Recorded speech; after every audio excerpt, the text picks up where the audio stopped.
पापा मजदूर थे। अच्छा, आर्थिक आपके पापा बहुत ज़्यादा आर्थिक स्थिति खराब थी। उस टाइम 150 रुपये की मजदूरी थी।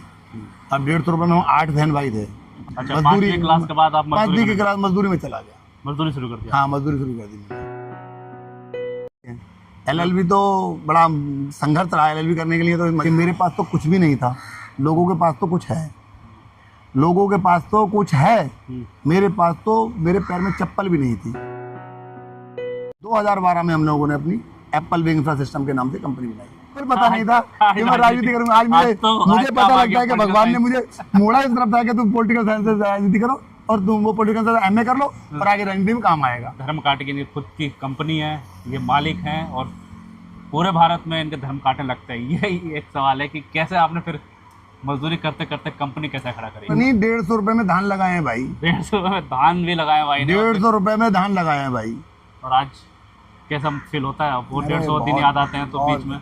नहीं, दिन तो मैं अभी भूला नहीं हूँ भाई, एक एक दिन मुझे याद है वो। नमस्कार, आदाब, सत श्री अकाल, जय भीम। सभी का स्वागत है मेरे खास प्रोग्राम, और ख़ास प्रोग्राम का नाम भी है खास मुलाकात।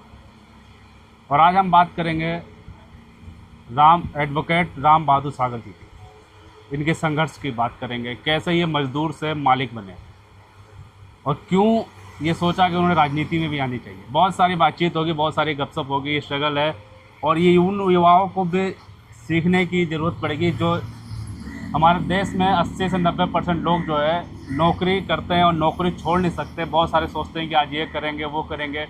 तो ये युवाओं के लिए भी एक ख़ास प्रोग्राम है कि आप अपने जीवन का संघर्ष को कैसे आगे बढ़ा सकते हैं और कैसे एक सफल बिजनेसमैन बन सकते हैं।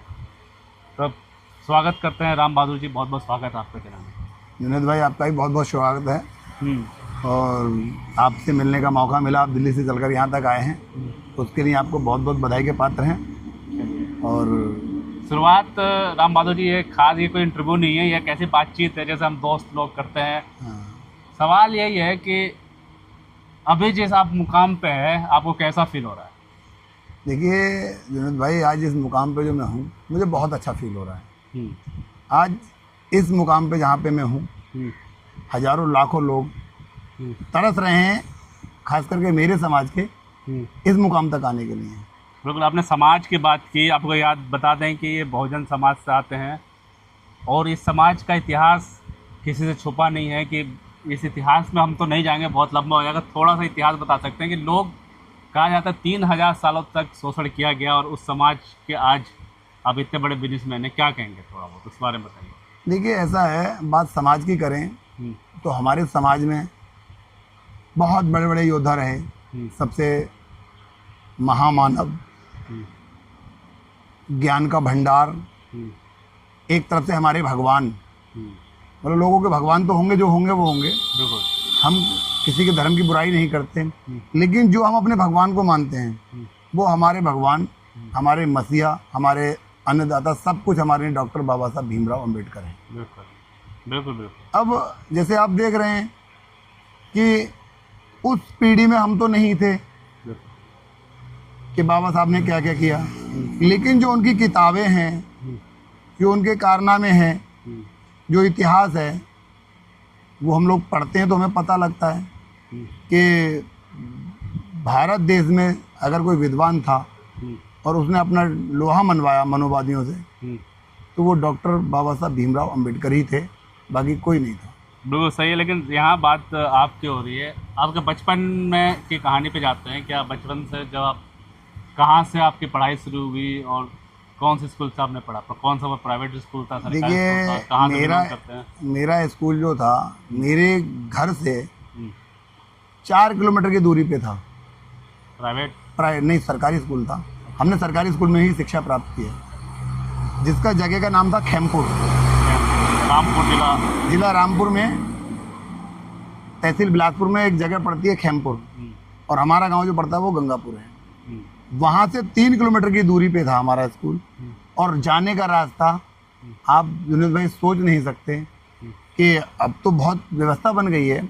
अब से 10 साल 20 साल पहले, 40 साल पहले, मेरी उम्र 40 साल हो रही है, तो मैं 5 से 6 क्लास साल में रहा हूँगा, तो मतलब 30 से 35 साल तो हो ही गए। बिल्कुल, 30 से 35 साल हो गए हैं। तो आप सोचिए 30 से 35 साल पुराना क्या इतिहास रहा होगा वहाँ पर। जंगल झाड़ी पूरे रास्ते, कोई पक्की रोड नहीं, सिर्फ कच्चे रास्ते थे। जंगलों में होकर निकल के हमें स्कूल जाना पड़ता था। तो वहाँ से हमने अपनी 5वीं क्लास की शिक्षा प्राप्त की है वहाँ से। फिर और मैं समझता हूँ कि जब मैं 5वीं क्लास में आया था तो मुझे कुछ याद आ रहा है कि पहली बार ही 5वीं क्लास यूपी बोर्ड हुआ था। अच्छा, मतलब बोर्ड का पेपर 5वीं क्लास में पेपर हम आए थे। हाँ। तो उसमें बोर्ड की परीक्षा हो गई थी। अच्छा। तो हमें डर लग रहा था कि यार हम लोग यहाँ पढ़ते थे, बिलासपुर हम पेपर देने जाएंगे तो कैसे जाएंगे। अच्छा, अलग गांव में। हाँ शहर भाई, पड़ेगा। हम लोग अब तो गांव में पढ़ते थे। हाँ। लेकिन बिलासपुर वहाँ से 6 किलोमीटर दूर है। अच्छा। तो हम लोगों को लगता था कि वहाँ पेपर देने कैसे जाएंगे और कैसे हम लोगों को वहाँ पेपर कैसे दिया जाएगा हमसे। हाँ, उस बड़ा जमाने में डर तो लग रहा था डर बहुत। बिल्कुल। लेकिन फिर भी हम लोगों ने, हमारे मास्टर थे यूसुफ अली, बढ़िया मास्टर थे, रामपुर के थे वो।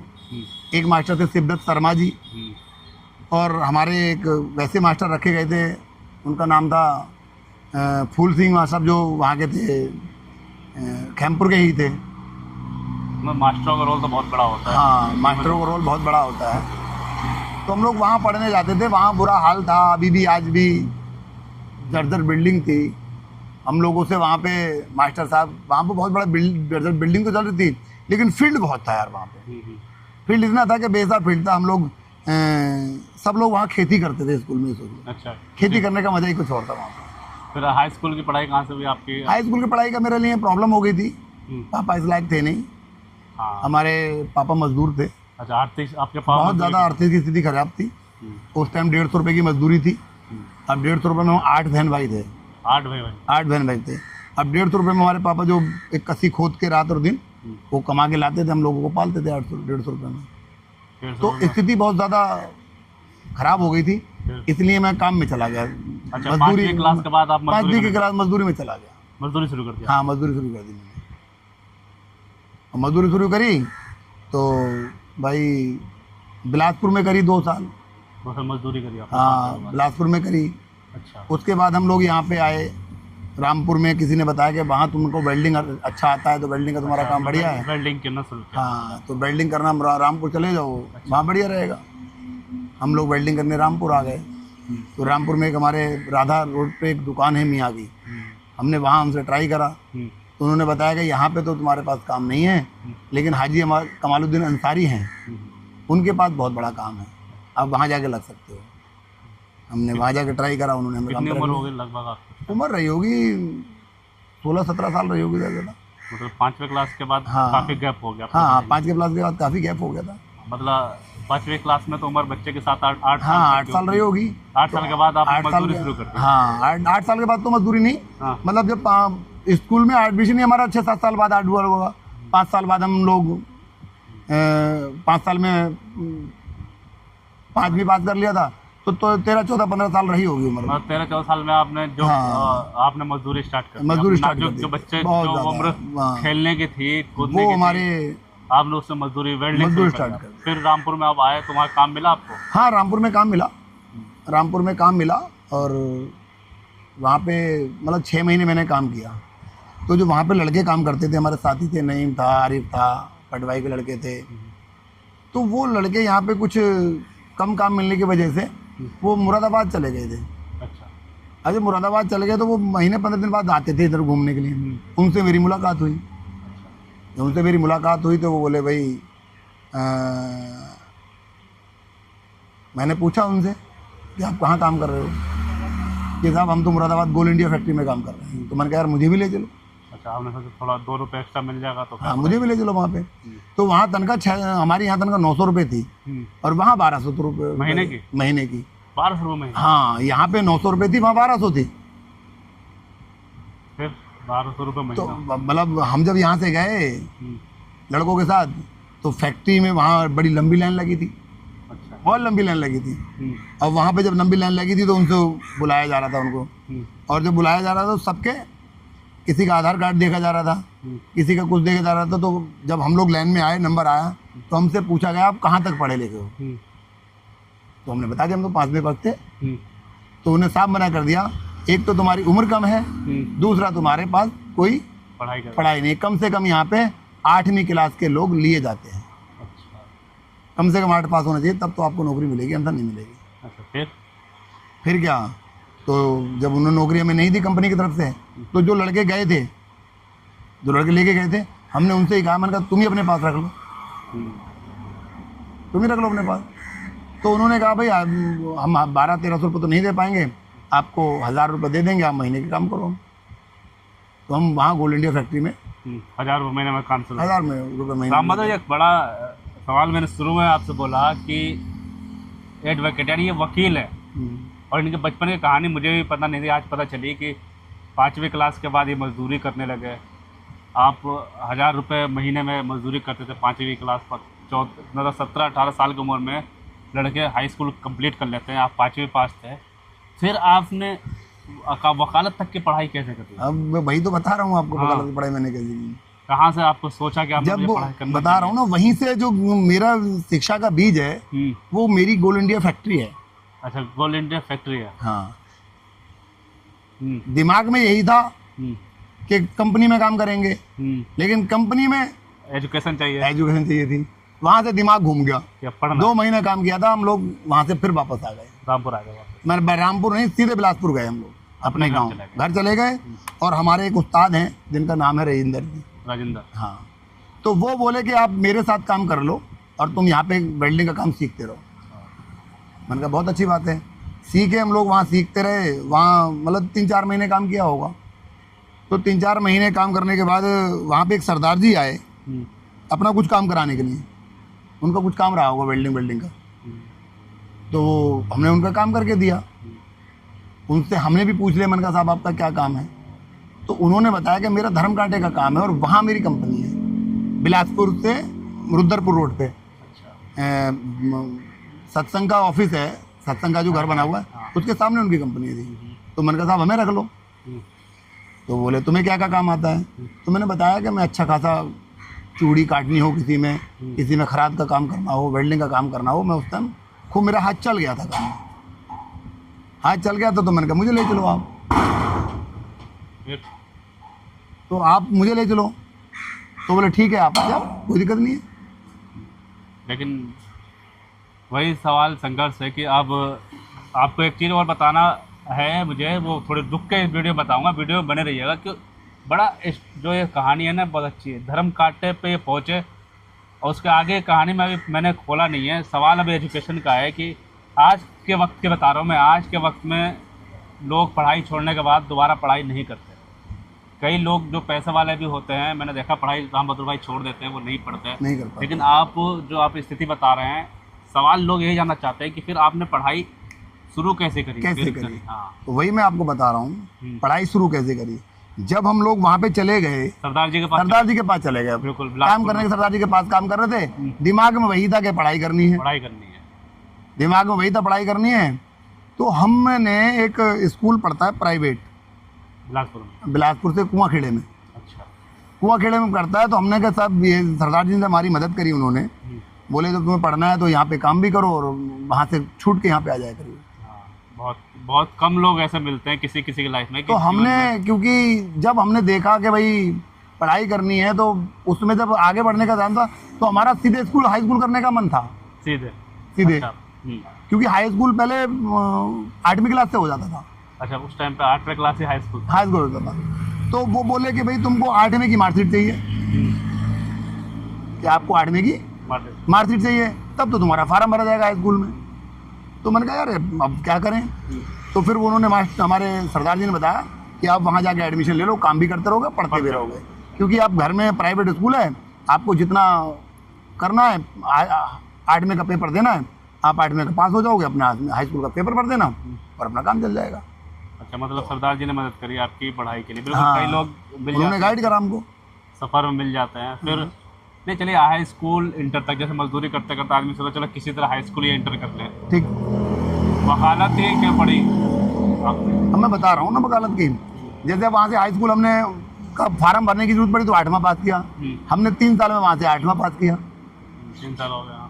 3 साल में 8वां पास किया। तो 8वें पास करते करते हम कांटे का काम खूब अच्छा जान गए थे 3 साल के अंदर। 3 साल अंदर में ट्रेंड हो गए थे उसमें।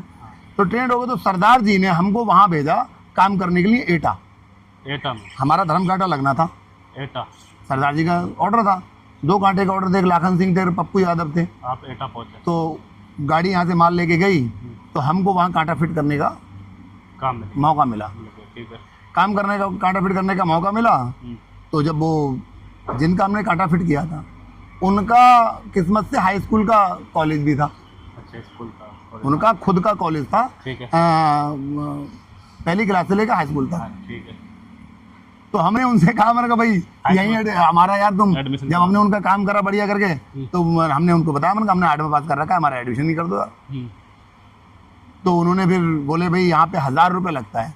मुझे याद है कि उस टाइम मुलायम सिंह की सरकार थी, एडमिशन मिल गई, वहाँ हाई स्कूल का एडमिशन मिल गया। हाँ। हमने वहाँ से हाई स्कूल कर ली। ठीक है। अब वहाँ पे हम काम भी कर रहे थे, हमारा हाई स्कूल भी हो गया। हाई स्कूल के बाद हम फिर यहीं पे फिर वापस आ गए। फिर वापस आ गए, हमारा फील्ड का काम हो गया।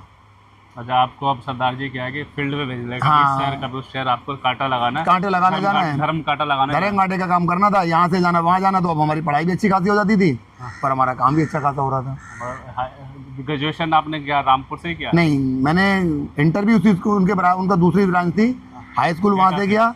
तो 11वीं 12वीं वहीं से किया। वहीं से किया। उसके बाद उनका मित्र का स्कूल था BA का, मैंने BA भी वहीं से किया, एटा से किया। LLB कहाँ से?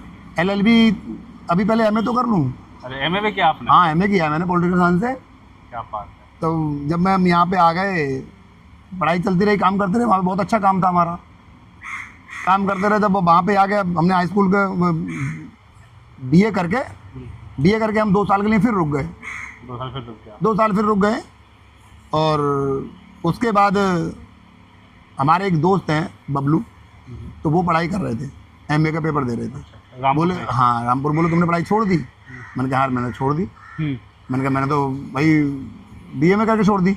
बोले यार MA कर लो, बढ़िया रहेगा। तो मैंने कहा यार MA कहाँ से कर लें? हाँ। तो बोले यार मैं इससे जो स्कूल है अपने रजा कॉलेज, रजा डिग्री कॉलेज, मैं वहाँ से कर रहा हूँ, वहाँ से कर लो। तो मैंने कहा यार हमारा फार्म भरवा दो।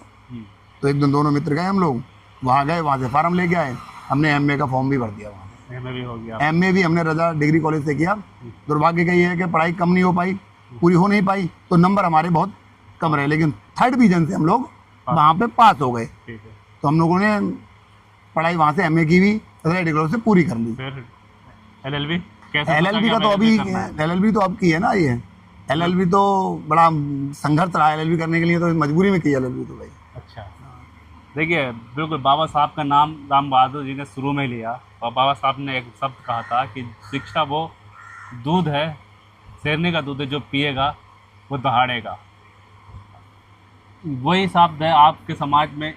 आपने मजदूरी करी, पढ़ाई छुड़ी, हालात ठीक नहीं थे, आपने कोर्स किया, LLB भी करी। LLB हाल फिलहाल में किया आपने? LLB तो मजबूरी में की, बता रहा हूँ ना आपको। कोई केस ऐसा था, मजबूरी में क्या थी कि एक हमारा मित्र था, जब हम रामपुर में रह रहे थे। मित्र जब घनिष्ठ हो जाती है तो आदमी के घर तक संबंध बन जाते हैं, घर तक संबंध बन जाते हैं। तो जब मैं LLB मैंने की, तो LLB में मैं अपना काम शुरू स्टार्ट कर चुका था।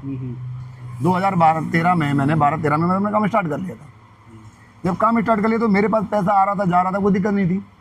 अब मेरा मित्र को, उसको लगता था कि भाई के पास पैसा है। तो एक दिन वो आया, उसकी पत्नी का कोई ऑपरेशन वगैरह होना था, परेशानी थी उसको।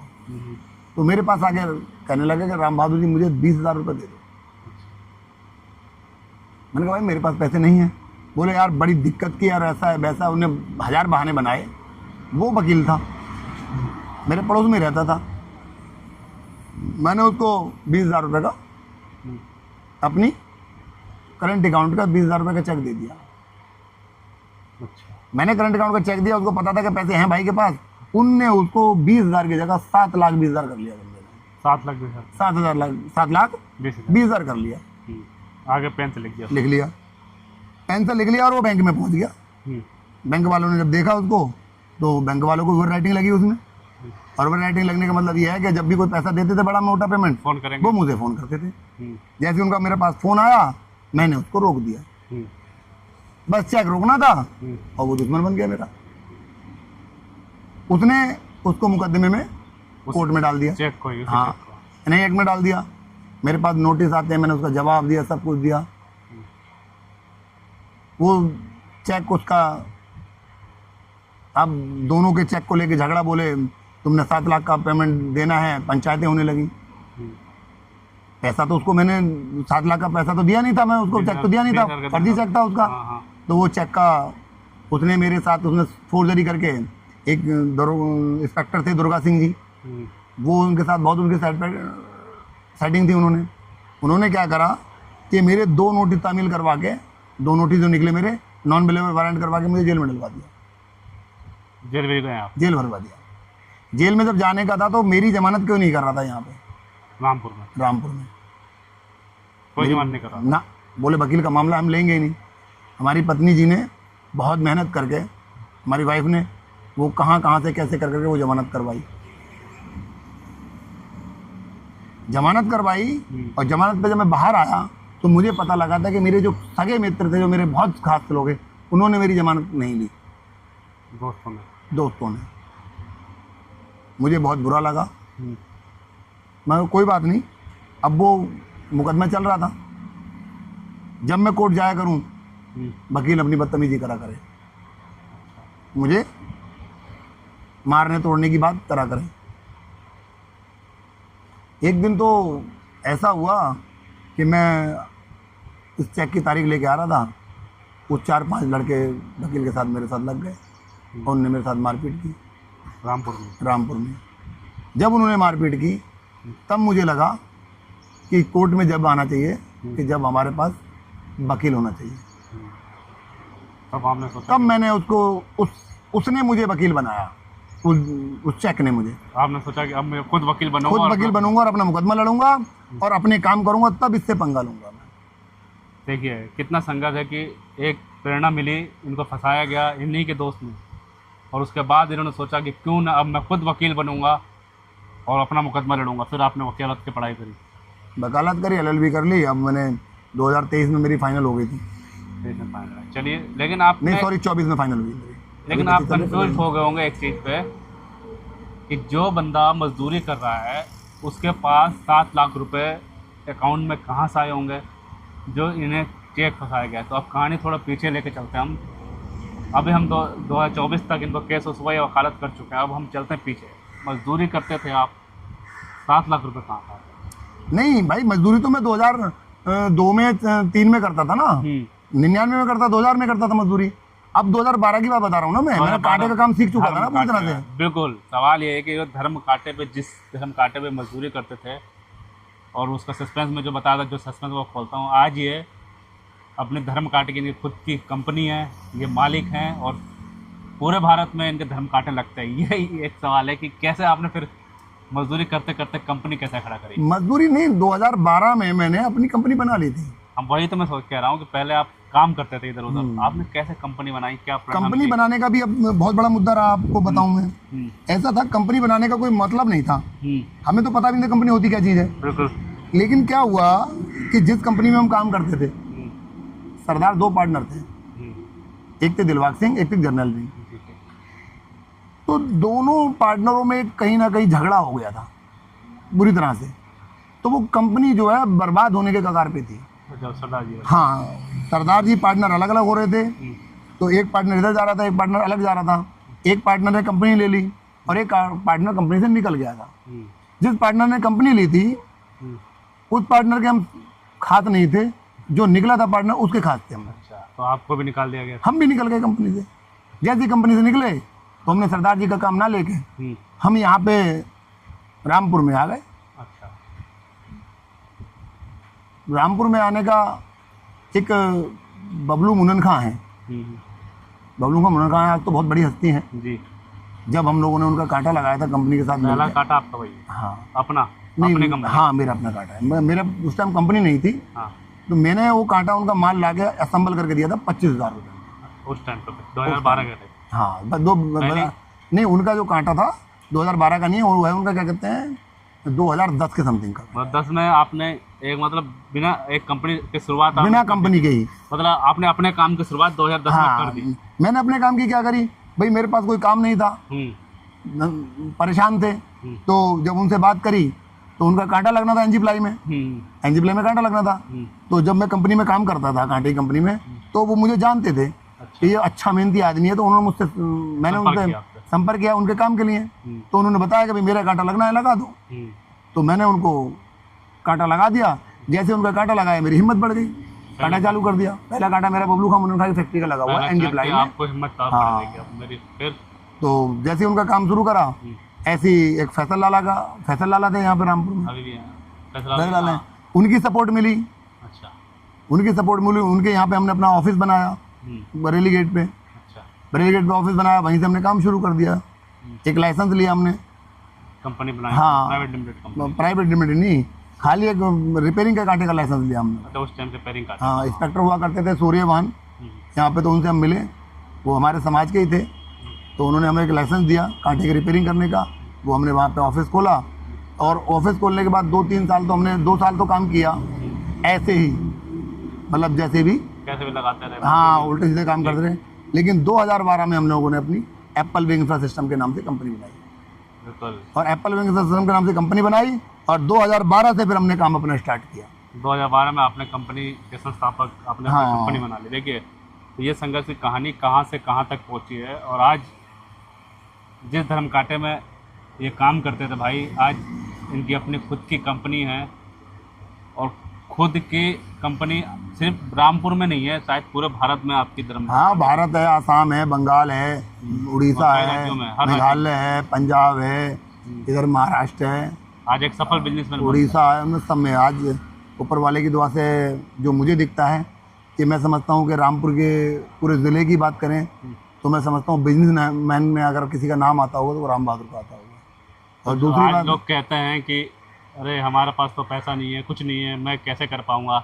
तो ये आपकी कहानी उनके लिए ज़रूर, उनके लिए तो भाई प्रेरणादायक है। अगर मेरा बात करी जाए तो मैं ये कहूँगा कि मेरे पास तो कुछ भी नहीं था, लोगों के पास तो कुछ है, लोगों के पास तो कुछ है, मेरे पास तो मेरे पैर में चप्पल भी नहीं थी। चप्पल भी नहीं थी आपके चप्पल भी नहीं थी जब मैंने बबलू खान मुनखा का कांटा लगाया था। ये सोच लीजिए आप, और लोगों के पास तो अब सब कुछ है। जब हम लोगों ने मैंने काम अपना स्टार्ट किया था, तो आप यकीन मानिए कि बहुत बड़ा संघर्ष था, बहुत बड़ा संघर्ष था। कुछ बातें ऐसी हैं जो नहीं बताई जाए तो बढ़िया है। आज मैं समझता हूँ कि रामपुर के जो भी टॉप लेवल के बिजनेस हैं, जो भी रामपुर में, चाहे वो डिस्लरी हो, चाहे कोई भी कंपनी हो, जो कंपनी खोलता है तो पहले मैं उससे संपर्क करता हूँ, मेरा धर्म कांटा लगा रहता है वहाँ लगता है। 100%। मेरे कहने का मतलब ये है कि घुमा फिरा के नहीं, कि जो रामपुर के टॉप लेवल के लोग हैं वो राम बहादुर को कांटे के नाम से जानते हैं, धर्म कांटे के नाम से। तो लोगों को ये आप कह सकते हैं कि क्या कहेंगे कि हिम्मत नहीं हारना चाहिए, संघर्ष नहीं, करना हिम्मत नहीं। हाँ।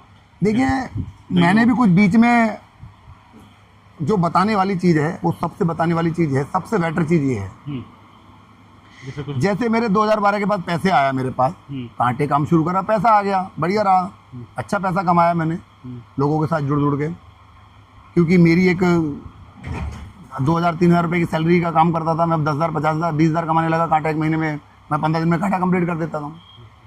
तो मेरे लिए, लोगों के लिए अगर मैं कुछ कहूँ तो क्या है उनके लिए कहना, मेरे पास कहना ये है, जो मैंने सीखा है जीवन में, कि आप कुछ मत करिए, आपके दिमाग में जो चल रहा है वही करिए, और आप जो चल रहा है वही करिए, लेकिन उससे डाइवर्ट मत होइए।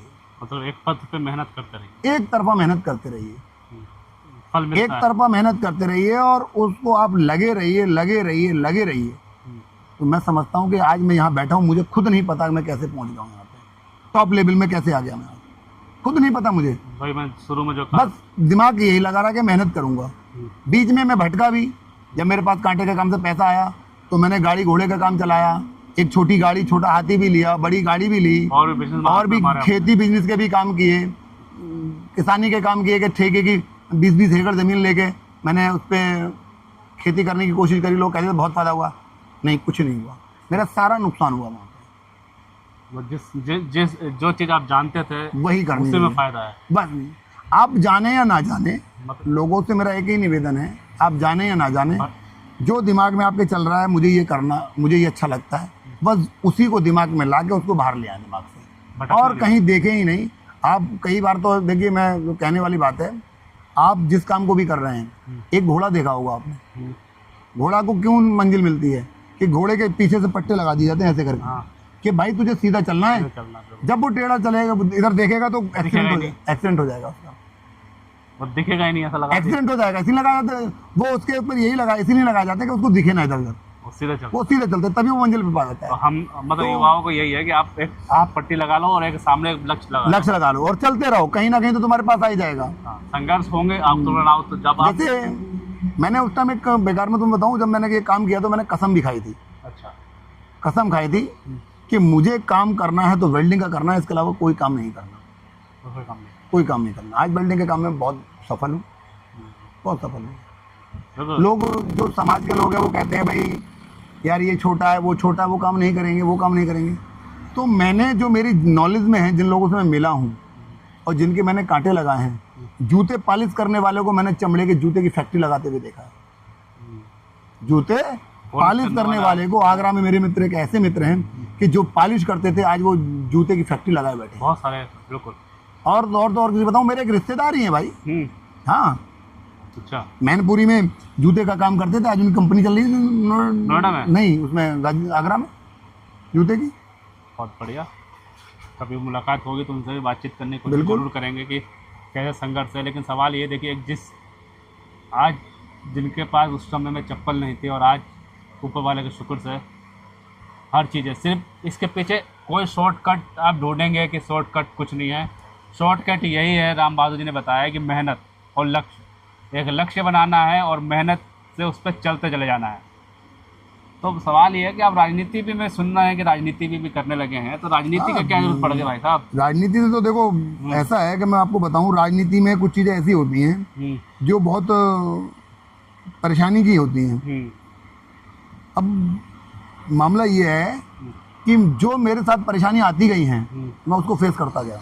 अच्छा। और राजनीति को भी इसीलिए फेस कर रहा हूँ क्योंकि जैसे मेरे साथ अब एजुकेशन का मामला आया गोल इंडिया में, हाँ, तो आपने तो मैंने साला उसको सबसे पहले उसको अपने आप को लक्ष्य को रखा और हाई स्कूल किया। हाई स्कूल के बाद इंटर किया, बीए किया और पॉलिटिकल साइंस से एमए किया।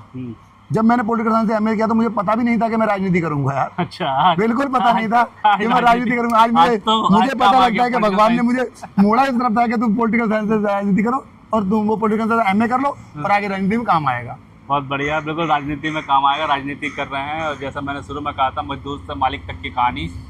एक चीज़ है, जैसे आप जाटो समाज के हैं जी, भारत में जातिवाद व्यवस्था बहुत खराब है, बहुत ज़्यादा, हमेशा बहुत ज़्यादा है, झेलने को बहुत मिलता ज़्यादा है भाई, बहुत ज़्यादा है, इतनी तो- ज़्यादा है कि हम बता नहीं सकते आपको। तो इस संघर्ष के बीच में कभी ऐसा हुआ कि जाति की वजह से आपको कुछ ऐसा झेलना पड़ा जो आपको अभी भी दिल पे बुरा लगे, या ऐसा कुछ नहीं हुआ? दिल पे बहुत बुरा लगा और ये सब चीज़ें बताने की नहीं थी। अब तो मैं एक सक्षम आदमी हूँ, तब मुझे झेलना पड़ता है। आज भी? आज भी झेलना पड़ता है। अब मैं बताऊँ आपको, ये तो अभी मुश्किल से पिछले 4 से 5 महीने की बात है।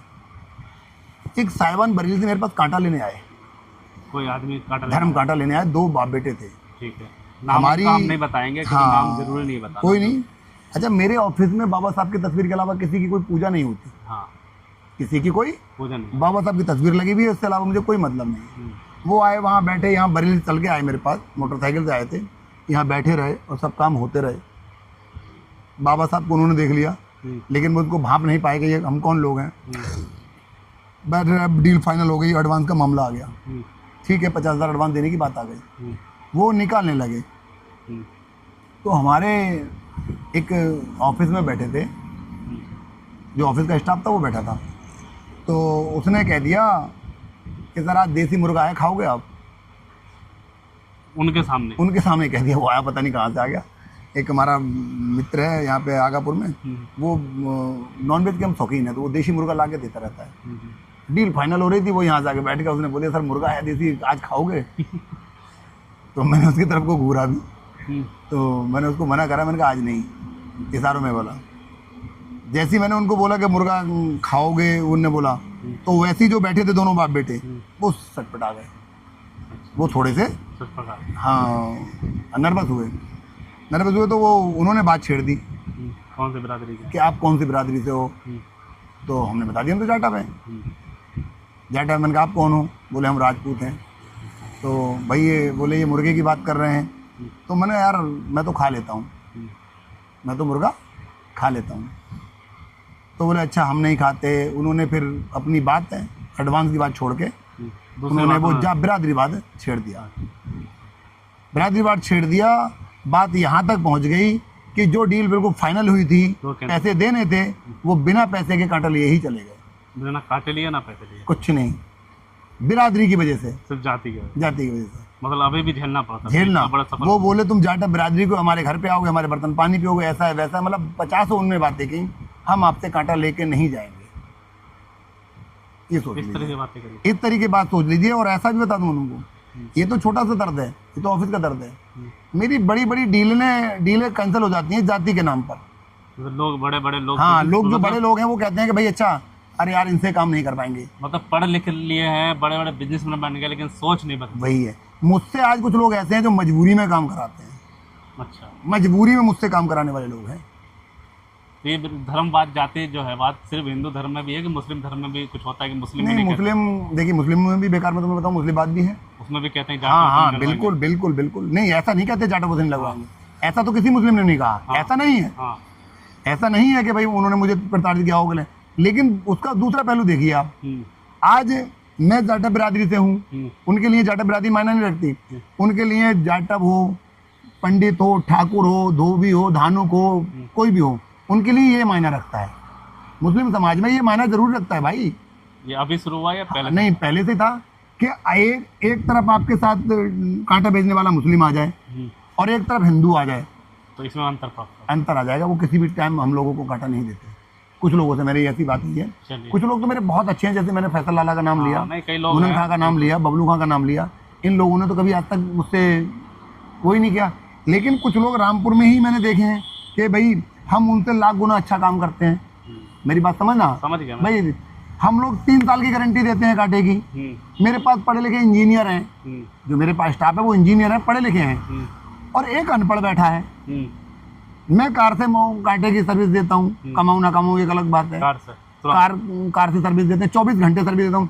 रात को 12 बजे फोन आता है तो मेरा फोन उठता है और कांटे की सर्विस देता हूँ। खुद जाता हूँ कांटे की सर्विस करने। एक बिल्कुल बेकार जाहिल आदमी है ना मुस्लिम है, उसको कांटा दे देते हैं वो लोग। और ऐसा बिरादरीवाद ही भारत में है, जातिवाद धर्मवाद रहेगा। हर धर्म में है, उसमें हर उसमें है। बिल्कुल। मान लीजिए कोई दर्शक ये देख रहा होगा तो धर्म कांटे लगवाने के लिए आपसे संपर्क करना चाहे तो कैसे करेगा? संपर्क करेगा, देखिए हम यूट्यूब पे भी हैं, इंडिया मार्ट पे भी हैं, गूगल पे भी हैं, फेसबुक पे भी हैं, और ये जो हार्ड वर्किंग है वो भी हैं। नंबर आप थोड़ा बता दीजिए जिससे ऑफिस का नंबर जो संपर्क कर। देखिए मेरा नंबर ऑफिस का जो धर्म कांटे के लिए संपर्क है वो मेरा मोबाइल नंबर है 8393, फिर दोबारा 8393 और 45, ये मेरा नंबर है। तो आप राजनीति का अखाड़े में कूदेंगे? राजनीति अखाड़े में कूद गए हैं, कूदने क्या अच्छी पकड़ है राजनीति में। ऑफिस आना चाहे तो ऑफिस ब्रांच अलग अलग है या ये यही ब्रांच है? नहीं, ब्रांचपुर 3 से 4 जगह है। एक तो कानपुर में ब्रांच है हमारी, और उसके बाद गुवाहाटी में, आसाम में ब्रांच है, उसके बाद एक लखनऊ में ब्रांच है। 3-4 ब्रांचों में हम लोग काम करते हैं। मैं कोशिश करूंगा कि इस वीडियो में बीच में सारे ब्रांचों के एड्रेस का एक स्क्रीनशॉट, पता, नंबर के साथ मैं लगा दूंगा। अगर आप संपर्क करना चाहें या ये वीडियो आप तक पहुंचे और धर्म कांटा आपको लगाना है एक संघर्षशील आदमी की, जिनने एक ज़मीन से उठ के आज इस मान की ऊंचाई हासिल की है। अब कदम इन्होंने राजनीति में भी रख दिया है और राजनीति में भी दाव खेलना चाह रहे हैं। राजनीति कहा जाता है कि गंदी चीज़ है, राजनीति में जाके क्या करना है, क्या ज़रूरत पड़ी, क्या कोई ऐसा वाक़या हुआ कि आपको लगा कि मैं समाज सेवा तो करते ही आप, हाँ समाज सेवा तो आप करते ही, तो क्या लगता है समाज सेवा में राजनीति का महत्व है? देखिए समाज सेवा में राजनीति का बहुत बड़ा महत्व है, और जो लोग कहते हैं राजनीति गंदी है, मैं उनसे कहूँगा वो महामूर्ख लोग हैं। महामूर्ख लोग ऐसे हैं कि मुझे भी लगता है गंदी राजनीति है, लेकिन वो महामूर्ख लोग इसलिए हैं कि उनको खुद तो कुछ करना नहीं है। भाई खुद तो उनको कुछ करना नहीं है, दूसरे पे कीचड़ उछाड़नी है। मैं समझता हूँ कि गलत लोग कब तक रहेंगे, जब तक अच्छे लोग नहीं आएंगे तब तक गलत लोग आप पे राजनीति करेंगे। दूसरी चीज, अब जैसे कोई चुनाव लड़ रहा है तो भाई अच्छे लोग जब जाके अपनी भागीदारी वहां जमाएंगे तो बुरे लोगों को अपने आप ही छोड़ देगी जनता, छोड़ देगी, 100% छोड़ देगी। लेकिन आप कहते रहेंगे कि राजनीति बुरी चीज है, बुरी चीजें आएंगे है नहीं सामने, फ्रंट पे आके खेल कर तो देखिए, कुछ मेहनत तो करके देखिए। राजनीति एक बहुत बड़ा संघर्ष है, बहुत बड़ा संघर्ष है राजनीति में। जो मैंने सीखा है अभी अगर 100 लोग काम करते हैं, 100 नहीं, कम से कम 1000 लोग काम करते हैं, तो उनमें से एक कामयाब होता है। बिल्कुल, बिना 1000 में से एक कामयाब। 1000 में से एक कामयाब होता है। ये हालांकि राजनीति की बिल्कुल 1000 भी आपने बहुत कम बोल दी, लाख लोग काम करते हैं तो एक आदमी कामयाब होता है राजनीति में।